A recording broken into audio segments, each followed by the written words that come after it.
So, is now a good time to buy a home? Let me know what you think in the chat. However, weekly mortgage demand surges 20% higher after interest rate dropped to the lowest since last year. And I'm going to tell you when is a good time to buy a home and how to make pretty much any time a good time to buy a home if you stick around. So here are the key points. But instead of just going over the key points, let's jump to it.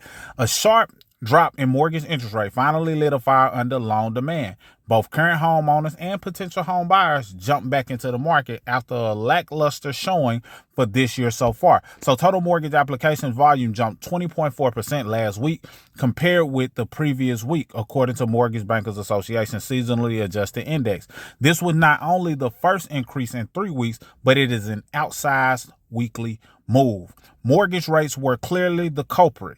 The average contract interest rate for 30-year fixed rate mortgages with conforming loan balances, 800 plus thousand or less, decreased to 6.73 from 6.88.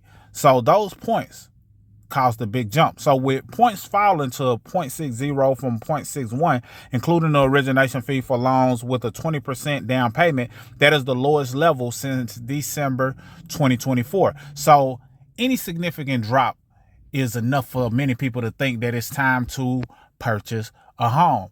This is what you got to understand when it comes to purchasing a home and whether or not it's a good time to purchase a home. It all depends on you. Is it a good time for you to purchase a home based on the factors that come along with it? For one, you want to make sure that you're not overbuying a home, just maxing out what you have available to you. For example, if you know that you have the ability to purchase a home of $400,000 based on what they'll approve you for, that doesn't mean you max it out and get a $400,000 house just because you can get a $400,000 house. You should slice that and say, okay, I can get a $400,000 house, but let's see if I can find one for 250. Let's see if I can find one for 200. And now you're positioning yourself to think strategically, to position yourself to make it anytime a good time to buy a home.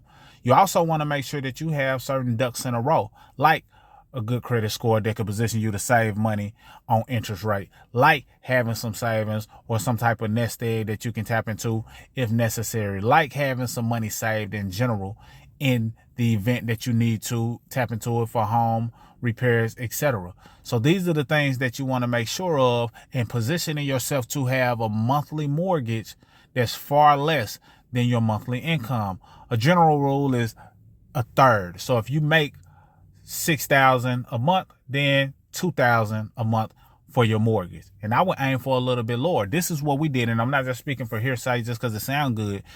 What we did was found a property off market. It wasn't based on the market, how well it was doing. It wasn't based on the interest rate. And it definitely wasn't buying at a high of the market. And this is coming from a realtor who wants to position people to look and think about home buying from a different angle instead of just buying a home just because. No, figure out how you can possibly buy that home with equity in it. So we bought our home off market, reached out to the owner of the home who was interested in selling it for various reasons. Once we negotiated a deal, I agreed, they agreed. It was a win-win scenario. We bought the home. It never hit the market and we were able to buy that home. And then people were buying homes for almost double, really almost triple what we bought it in our same neighborhood on our same exact street, which positioned us to have equity from day one, all because of that move. Now I ask you, is it a good time to buy a home if you can buy it with equity already in it? Absolutely.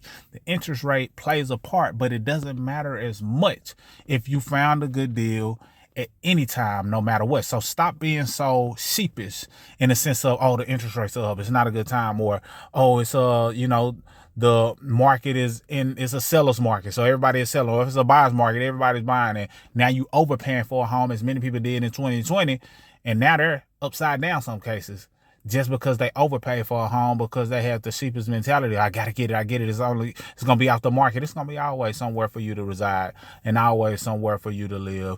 You just have to be patient in many cases to find the best situation for you. That being said, if you need help with taking your credit to the next level, there's some things in the description that should help you with that. And if you like this video, you know what to do. So do what you know. Salute.